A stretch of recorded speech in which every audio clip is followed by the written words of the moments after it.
Hello, and welcome to the EdX for Campus session. This is built uniquely for Hallam University. And my name is Dasha. I'm the Director of Strategy and Product Marketing at EdX. The tagline that we have at EdX for Campus is that we are created by educators and trusted by academics. So the content on our platform is built by the best universities and academics in the world, and it's also utilized by some of the best universities in the world to support their students and faculty. So in terms of the agenda today, we'll kick off with looking at trends in higher education and how these trends are influenced by technology. We'll then have a look at how universities are adapting as a result of all the new technology that's coming out. So innovating to stand still, which is, of course, a challenge for many universities, but also companies in light of the technological revolution. I then want to talk a little bit about how learning happens on edX today. So what are we doing at edX to enable students to have the best online learning experience? And then I want to finish with looking at the edX for Campus as an offer, as a solution for universities, helping universities solve a variety of problems that they face, and some of the case studies. So bring in examples of how universities are currently using edX content and online learning on the edX platform. Okay, so first of all, onto the trends. So the World Economic Forum finds that there are 4 key challenges facing universities today. The first one is that teaching skills relevant in the changing world is challenging. The rate of change in the labor market and the rate of change within technology, is the fastest it's ever been. And as a result, that teaching, the content, the curriculum at universities is sometimes lagging behind. We see that 96% of academics believe that they're preparing students for the workforce, but only 41% of students and 11% of employers agree. So clearly some of those expectations around preparing for future jobs are not being met. Secondly, learning is becoming unbound. This means that students expect to learn in a variety of ways. First of all, through hybrid learning. Secondly, they expect more flexible learning opportunities, and they also expect real-world applications of their studies. So whatever they're learning, they expect to be able to apply that in the real world in their future jobs. Thirdly, we are seeing universities move away from traditional lectures to active learning. So when they're bringing students onto campus, it's not to kind of sit in the lecture perhaps and just passively consume information, but it's actually to be an active participant in their learning. It's to engage with other students, it is to engage with the lecturers, it is to contribute. And so, lecturers and teachers become facilitators rather than kind of traditional educators in that sense. And finally, we're seeing a need for more formative assessments. So assessments that are not counted towards the grade, towards the final degree, but purely are there for practice opportunities. The more formative assessments we give students, the more feedback they receive, and generally the better are the learning outcomes when they do come to sit their final exam or their summative assessment. Now, when it comes to technology, there are 4 key impacts that we've seen so far. The first one is that universities are generally moving towards a blended model. So they're increasingly bringing in digital learning, online learning solution, and other technology to support students, and to have a more blended model, whether the face-to-face interaction with lecturers is looking very different to what it used to perhaps 10 or 20 years ago. Secondly, we're finding that online learning can be more productive. I say can because it depends on the quality and the relevance of that online learning. But if it's selected carefully and the right content is selected, we see that students retain between 25 to 60% more material when learning online. This could be because they're able to tailor the learning, they're able to go through the material multiple times if they need to, but ultimately can lead to better results for learning. It also requires less time to learn than in a traditional classroom. I think, again, this goes back to skipping to the right material, accessing the content, that is most relevant to you, as opposed to having to go through everything with other students. So it's really allowing for that tailored experience. Thirdly, we see that COVID has revealed a number of challenges in higher education when it comes to adopting technology. The first one is that there's a lack of upskilling for faculty in digital skills, right? So obviously universities had to go online, they had to teach online, they had to assess students online and engage them online, and it has proven to be quite challenging for many universities and many faculty and many lecturers. So that gap in digital skills is still there, and there's a need that universities need to fill. Secondly, we need more research into the effectiveness of digital methods compared to traditional teaching methods. The research is coming in, but it's still relatively new, and actually faculty are best positioned to drive that research, to provide that feedback, and to make decisions about what really works. But in order to do that, faculty need to be open to embracing that technology and to looking at its impact as well. And finally, online can make education more inclusive. We consistently see that students that are most likely to engage in flexible and online learning are more likely to be female and are more likely to be older, right? So often they are mature students, they are students with children, and so forth. So actually having online education really opens up your student base. Now, another important bit of data is that students really welcome tech innovation. So you can see here data from McKinsey & Co. From a survey that they did with students in the US. And you're looking at sort of 7 different ways that you can bring learning technology into the classroom. On average, students agree that it's a positive change. So the first one is using technology to introduce classroom exercises. Second is AI-powered teaching assistants, so your sort of AI coach for learning. Generally, students find it really helpful as a way of consuming, breaking down the content, and having somebody or something to interact with as they go through that learning experience. But what's really interesting about this, I think, is that you can see a lot of the technology that's brought into teaching is actually to build communities, is to facilitate interaction between students, is to facilitate group work. So yeah, you can see that all of those elements are received very well, and learning online or bringing technology is not just about doing things on your own, at your own pace. It's also about collaborating and bringing students together. And finally, we see here augmented reality. So using technology to create different environments for students, again, to advance their learning, is generally positively received. Not all the time, it needs to be done well, and obviously there are downsides as well, but on average, students are very open to this change. So who then is edX, and why are we well positioned to be talking about this? We are a global learning platform and a content producer. So we've been around for 15 years. We have over 250 partners. You can see some of them listed here. Primarily, they are leading universities globally, but they can also be industry partners. So some of the leading employers who produce expert content in areas in which they operate, usually technology. And you can also see on the right the different universities that we already work with. So these are our edX for Campus clients, universities that are utilizing our content and our platform to deliver to deliver learning to their students. Another thing to highlight is that we're one of the biggest online education platforms in the world, with 81 million learners from 190 countries.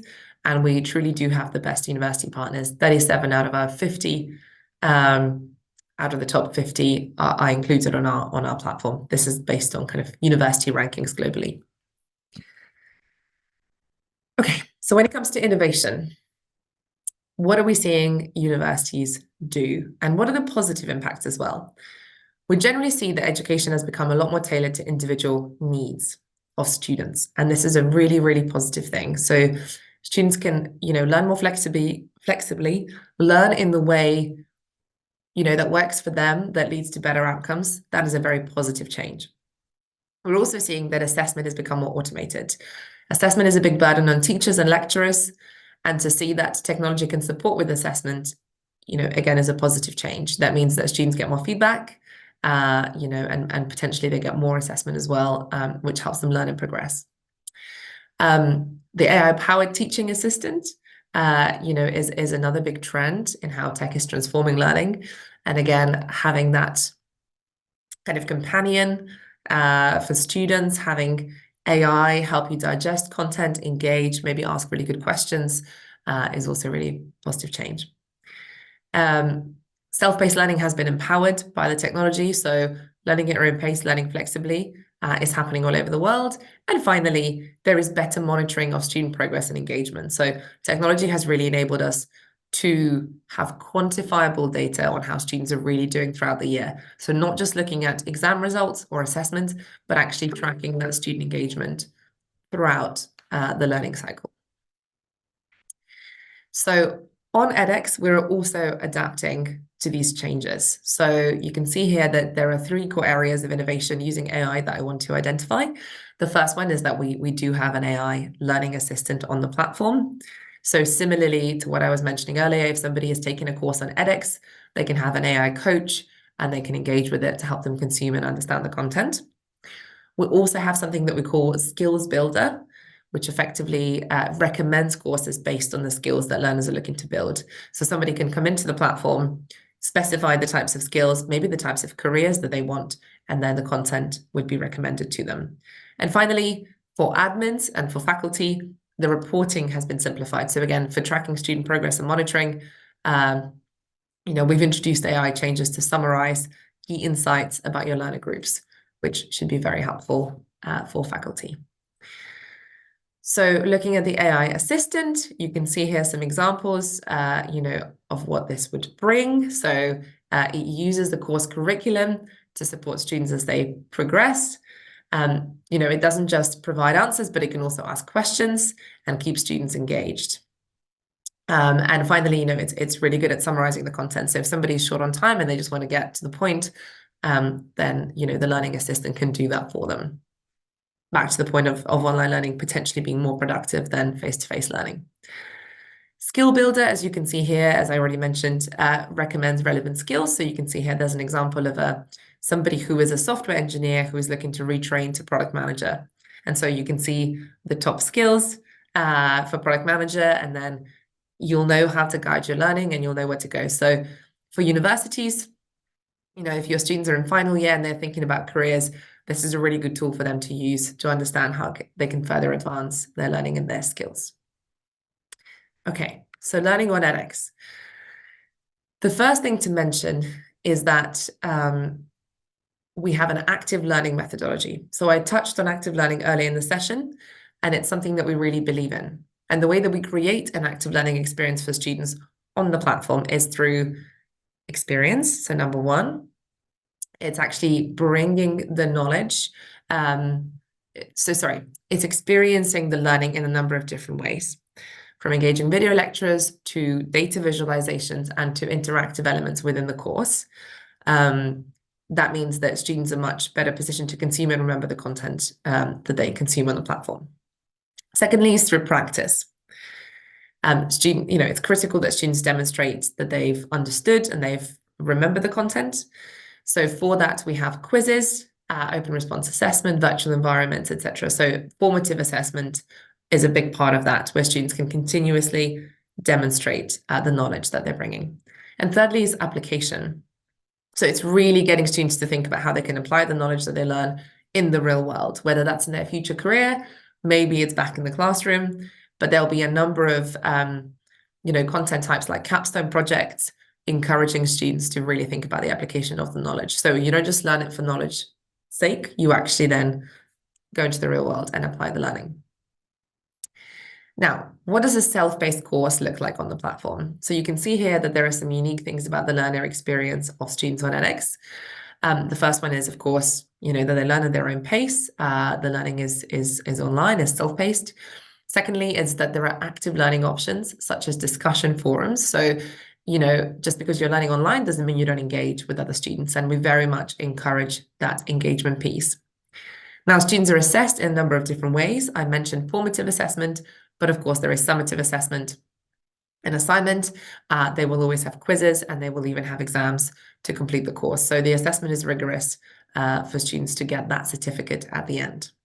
And finally, flexible learning is available through mobile apps, but also by nature it being, kind of 24/7 learn whenever is most comfortable for you. This is what a typical IBM course might look like. So here we have an IBM AI for Everyone course.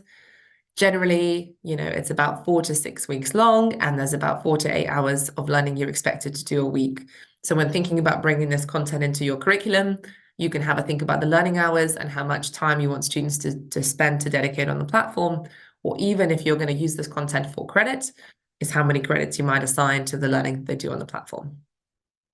But you can see that this creates a natural learning path from, a more introductory module to looking at applying AI, and of course the future of AI and some of the ethical concerns around it as well. Now, on the back end, you can absolutely track the student performance, right? So how are students responding to the content? Is it too challenging? Is it too easy? Are they completing it in time? You'll be able to see all of those stats through our analytics dashboards, which would be really helpful. Learner progress. So this isn't just to look at, who is doing the best, but it's actually to help students, to support students. If somebody's falling behind, if they're disengaged, you can see that on the platform, you can message them, you can give them additional time, whatever it is you need to ensure that, your learner groups are having the best experience on edX. The good news is that generally we see very, very good results with our content. 84% of our learners on the platform see online education as the way forward. They're very open to online learning. 74% of them enroll on a second course, and 91% report positive career outcomes. So, the learning really does impact real life scenarios, opens opportunities for students, and the certificates are really valuable in the real world because, they come from some of the best universities and companies. So here's an example of a HarvardX certificate. So students learning Harvard content on edX. This is a CS50 course, which is a computer science course. It's world renowned, and it's really rigorous content. Of course, when students complete this course, they're very likely to add the certificate to LinkedIn, which again will open up career opportunities and doors in addition to their degrees that they gain at the university. Okay, so moving into edX for Campus. edX for Campus is our offer to universities. So it's how we will work with universities as clients and the problems that we would solve for these universities. The first, likely challenge that we solve is that we help to enhance and expand the university curriculum. So universities will use our content to integrate into the curriculum, or add our content as electives for students. So for example, if you're a computer science student, we might add a couple of coding courses, maybe from IBM or another industry partner, and kind of give you skills that were not previously part of the program. Often this is focused on employability, but also on expanding student choice, student experience, and just different ways for them to learn. So this is the number one way that we would work with universities and help universities. Secondly is employability. Now, as I mentioned at the start of the presentation, it's hard to give students all the skills that they need in the new kind of labor market, the new world. Generally, we see universities bringing in many technical, digital, and project-based certificate programs into the degree to support student employability. Thirdly, you can use online learning to expand faculty capacity, right? So if you have lots of demand for your courses, if you're looking to grow the university, this could be a good way to expand the offering that is also cost effective. On the right, we have increasing digital learning opportunities. We know that many universities have, digital strategies around increasing flexible learning. And again, this is a good way to give students that additional experience in addition to what you're doing on campus and through your traditional degrees. We also see universities use this for foundation year programs, so building out preparatory content, or in fact to engage alumni, so that continuous education offering. So there's a number of universities that we partner with where they have, professional development and continuous education offers to their alumni, where they use edX content to build that. And finally, we talked about the fact that there is a digital skills gap with faculty. So using edX content to help faculty professionally develop, to help university staff professionally develop is another big use case, and a challenge that we solve for universities. If you look across the pyramid of our learners, you can see that we can work with pretty much any learner group within the institution. The first one is your foundation year students. So that's the preparatory content where we could add academic skills, English language, or maths. The second one is your undergrad students. So that's going to be the majority of your university population. Here we can start a partnership on a department-specific or program-specific level. And often the focus will be to enhance student employability. Then we have the postgrad layer where you're looking at master's programs. We found that universities academics are more open to enhancing master's programs with new content because they have a bit more flexibility there. And then fourthly, I talked about alumni. And finally, faculty as another group that we can really work with and provide training and development for. Okay, now, the way that we refer to our catalog is course library. So it's a library of courses that are self-paced and they come in different formats. What I wanted to show you here is the kind of stackability of the different formats of content. The first one are our courses. So a course is what I showed you earlier, could be, 5 weeks long, 4 weeks long, and you get a certificate at the end. Now, you can go for more of a learning pathway through our professional certificates or micromasters. So you can see here how these courses will stack to create a learning pathway. So professional certificates are usually focused on building towards a specific career, and they will combine a selection of courses, usually 2 or 3. So it's a longer term commitment to get to that kind of final certificate. Or alternative micromasters programs are, significantly longer. So you can see here about 7 months long.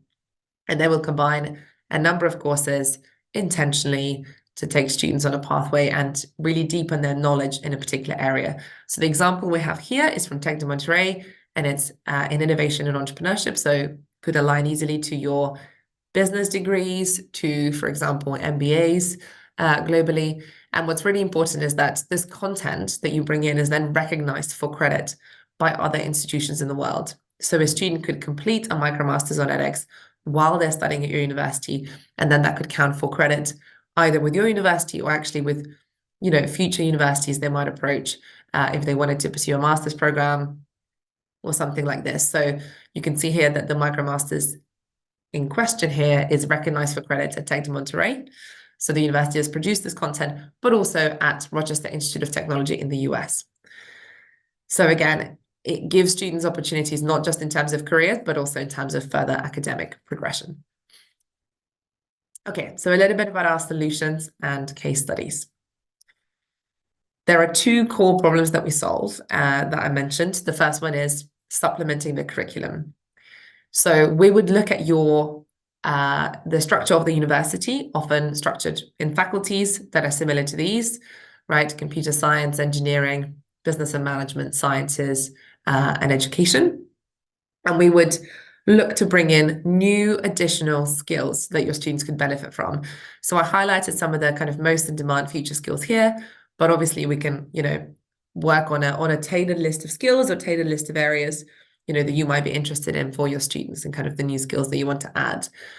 But generally, this is how we'd work. We'll start with the faculty, we'll start with the university, we'll understand the skills that are missing, and then we'll curate content on the edX platform to bring in so that it's relevant and is helping you address those challenges.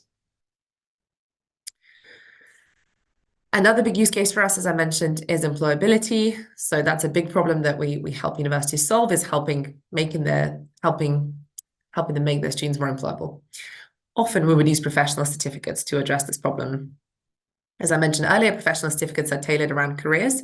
So your final year students, your 3rd year students could be looking to become a data scientist or a software engineer or a project manager when they leave the university. So in addition to their degree, they could complete a professional certificate in that area and then, add that to their LinkedIn, position that to their employers as a way of saying, not only did I learn my academic degree, but I've also started to build these professional skills that I can bring to the workplace. And this is really powerful.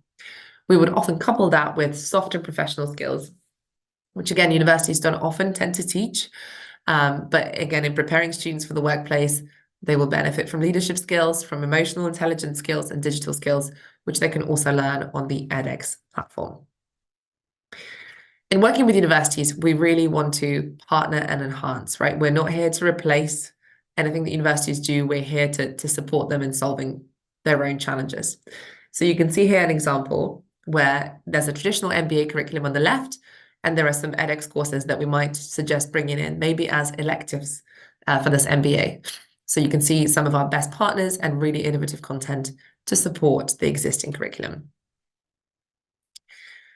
Now, when faculty select content, we first of all really want faculty to be involved in selecting the right content on edX, but they will generally review all of these areas of a course. So this is a Harvard example of a data science course. And then, when faculty review this content, they will look at the skills that students are going to build. They will look at the learning hours to understand how this fits in with the schedule. They will dig into the syllabus, review proficiency, and look at the learner satisfaction as well, which are all the areas that we would recommend faculty look at. Now, a little bit about how existing clients are using edX. This is an example from an Indian university who is a client of ours, D.Y. Patel University, and they have almost 7,000 licenses for students. They have a university-wide deal, and their objective was to upskill students in digital and soft skills. So they're bringing in these skills through the edX platform across the university.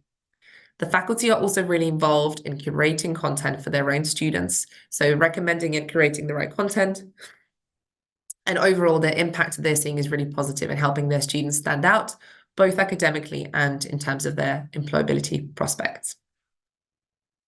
We also have an example from a European business school, so Riga Business School, who are using our content to enhance their MBA and master's programs. So very much looking at that postgraduate population and bringing in very specific MIT and Harvard content into their programs for credit to support their students. Again, the impact they're seeing is very positive. What I want to leave you with is how we generally partner with universities. So if you come on board as a client, we will support you to ensure that your project with us is successful. First of all, we have a curations team. So, we have over 4,000 courses on edX. That's a lot to choose from. And our curations team will be there to help you select the right content based on your needs, based on your requests. The second is solution engineering. So solution engineering teams are generally here to help with integration if that's required. So if you have your own learning management system, we can generally, integrate to that through APIs. And again, we have technical consultants that will support that process. And finally, most of our clients will have a customer success manager assigned to them. So depending on the size of our relationship, there will be a customer success individual who will look at your objectives, your institutional objectives, and will ensure that the way you're utilizing the platform will help you achieve those objectives through content, through learner experience, through communication, everything that you need to get to that success metric. And that is all I wanted to say. So hopefully this has given you a good idea of how the landscape of higher education is changing through technology and the role that edX for Campus can play in helping universities stay competitive in the current climate.